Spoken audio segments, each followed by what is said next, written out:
संध्या. माझ्या श्री सखी क्रिएशन या यूट्यूब चॅनलमध्ये तुम्हा सर्वांचं मनापासून स्वागत. तर लास्ट व्हिडिओमध्ये आपण ह्या लॉंग गाऊनची कटिंग पाहिली होती. आज आपण स्टिचिंग पाहणार आहोत. इथे आपण बॅक पार्ट स्टिच करणार आहोत.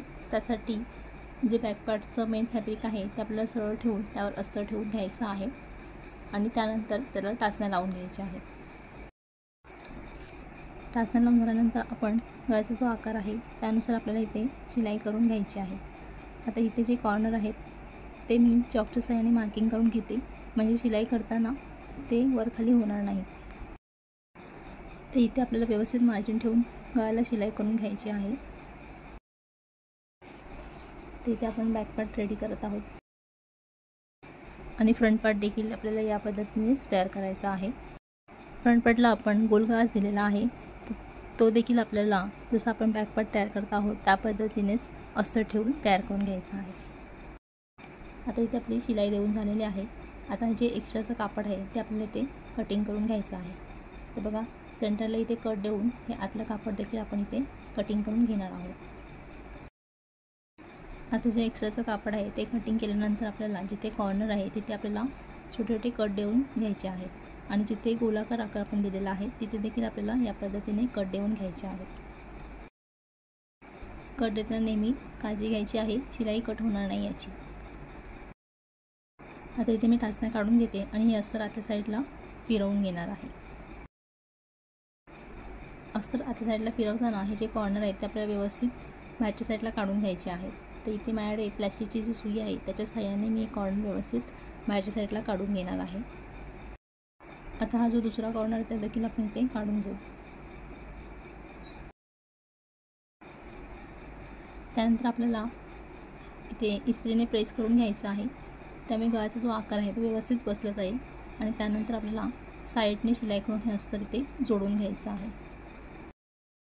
तर इथे मी लूप तयार करण्यासाठी इथे मी ही क्रॉसपट्टी काढून घेत आहे. तर हा प्लेन जो कपडा आहे तो साडीचाच अटॅच होता, तर त्याचीच मी इथे क्रॉसपट्टी काढून घेतलेली आहे. आता ही पट्टी आपल्याला इथे या पद्धतीने फोल्ड करून घ्यायची आहे आणि सिंगल दाब इतकं अंतर ठेवून आपल्याला इथे शिलाई करून घ्यायची आहे. इथे डबल शिलाई करून घ्यायची आहे. त्यानंतर हे जे एक्स्ट्राचं कापड आहे ते इथे कटिंग करून घ्यायचं आहे.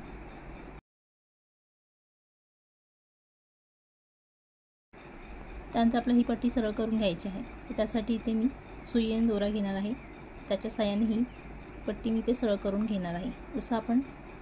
जसं आपण ब्लाऊजसाठी दोरी तयार करतो त्या पद्धतीनेच आपल्याला इथे लूप तयार करायचा आहे. त्यानंतर हा लूप सरळ करून घेतल्यानंतर आपल्याला पायपिंगसाठी आपण जी दोरी यूज करतो तीच दोरी हा लूपमध्ये टाकून घ्यायची आहे. तिथे मी सुईच्या साहाय्याने ही दोरी या लूपमध्ये टाकून घेत आहे. जसं तुम्ही व्हिडिओमध्ये पाहत आहात त्या पद्धतीने आपल्याला ते लूप तयार करून घ्यायचं आहे.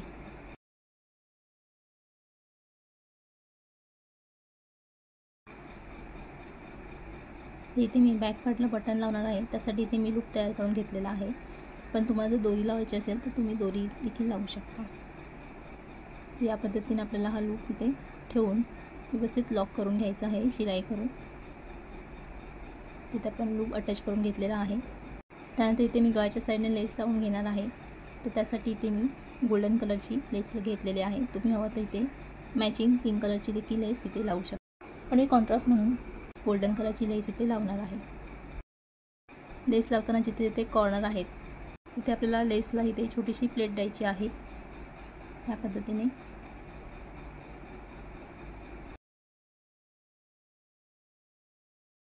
इथे मी फ्रंट पार्टच्या गळ्याला देखील लेस लावून घेणार आहे.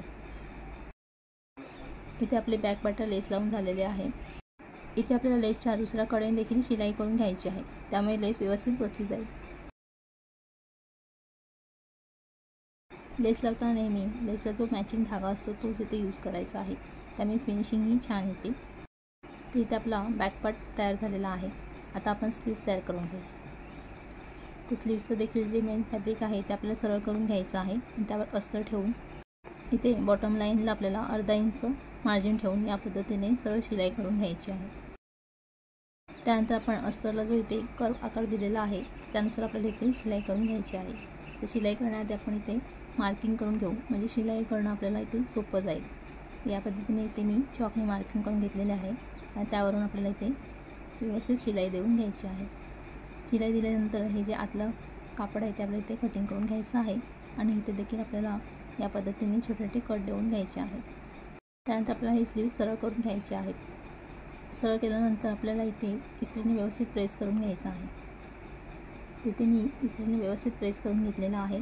आता आपल्याला बॉटम लाईनला वरून शिलाई देऊन घ्यायची आहे आणि त्याचबरोबर साईडने देखील आपण इथे शिलाई देऊन हे अस्तर इथे जॉईन करून घेणार आहोत.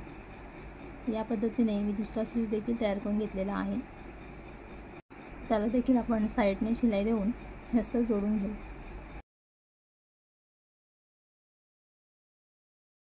त्यानंतर हे साईडने जे एक्स्ट्रा कापड आहे ते आपल्याला इथे कटिंग करून घ्यायचं आहे.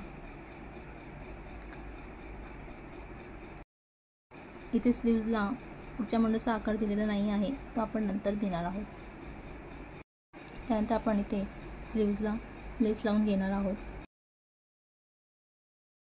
तिथे देखील सेंटर आहे तिथे व्यवस्थित छोटीशी प्लेट द्यायची आहे आपल्याला आणि ही लेस इथे आपल्याला लावून घ्यायची आहे. या पद्धतीने दुसरा स्लीव देखील आपल्याला तयार करून घ्यायचा आहे. इथे देखील आपल्याला लेसच्या दुसऱ्या कडेने शिलाई देऊन घ्यायची आहे. आता ही लेस मी इथे बॉटमला देखील लावून घेणार आहे.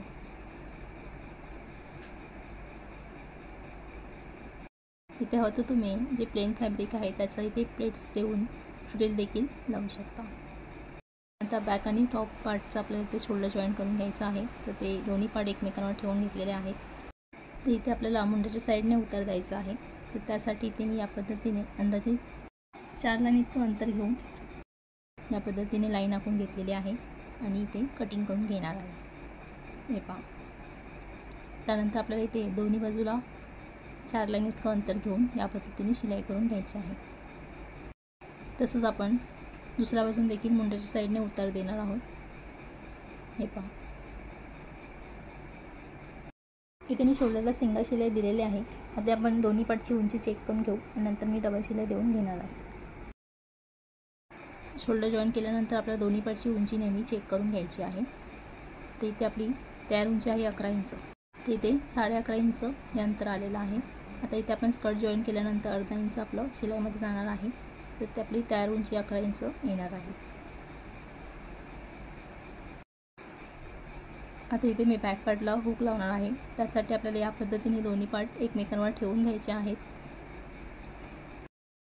आणि बॅक पार्टचा आपल्याला इथे सेंटर काढून घ्यायचा आहे. हा सेंटर आपल्याला इथे कटिंग करून इथे मी हुक आणि लूप पट्टी लावून घेणार आहे.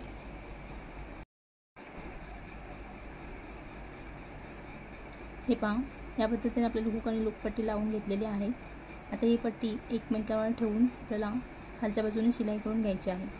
जेव्हा आपण स्कर्ट जॉईन करू तेव्हा या पट्ट्या सरकू नयेत यासाठी आधीच आपल्याला इथे शिलाई देऊन घ्यायची आहे आणि वरच्या साईडने तात्पुरते आपण इथे टाचणी लावून घ्यायची आहे.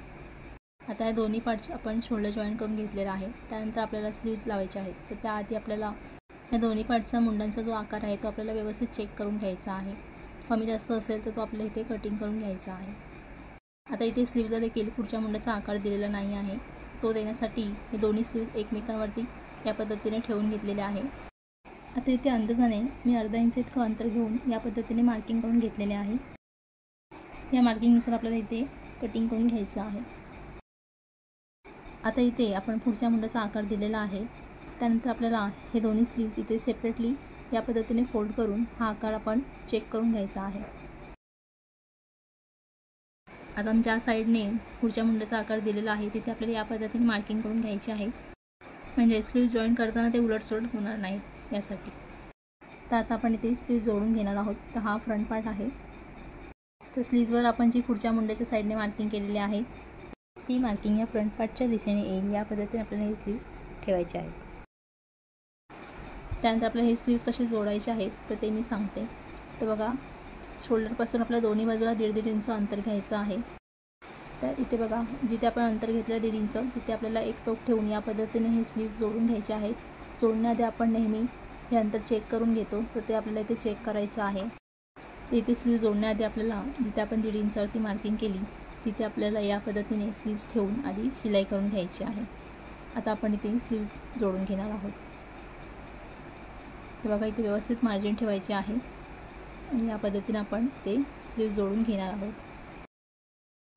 स्लीव जोडताना ह्या टोकाला आपल्याला इथे आधी लॉक करायचा आहे आणि मग पुढे या पद्धतीने शिलाई करून घ्यायची आहे.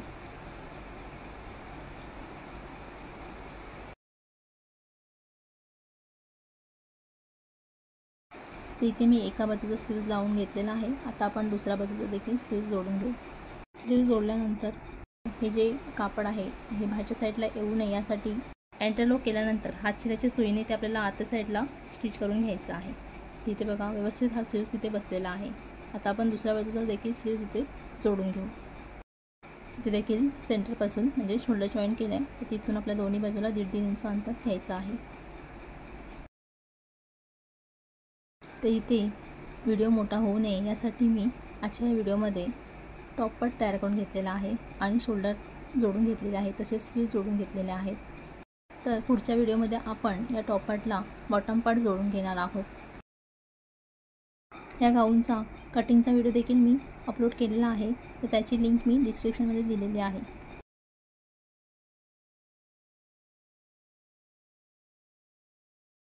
इथे आपले दोन्ही स्लीव्स बघा जोडून झालेले आहेत. हे पहा, स्लीव जोडल्यानंतर सगळ्यात महत्त्वाचं म्हणजे मुंड्यातले जोड आपण आधी चेक करून घ्यायचे आहेत, कारण पुढे फिटिंग शिलाई दिल्यानंतर हे जोड वरखाली होऊ नये यासाठी आधीच आपण हे चेक करून घ्यायचे आहे. त्यानंतर आपण स्लीव्जला डबल शिलाई इथे देऊन घेणार आहोत. तर इथे टॉप पार्ट आपला तयार झालेला आहे. तर पुढच्या व्हिडिओमध्ये आपण याला बॉटम पार्ट जोडून घेणार आहोत.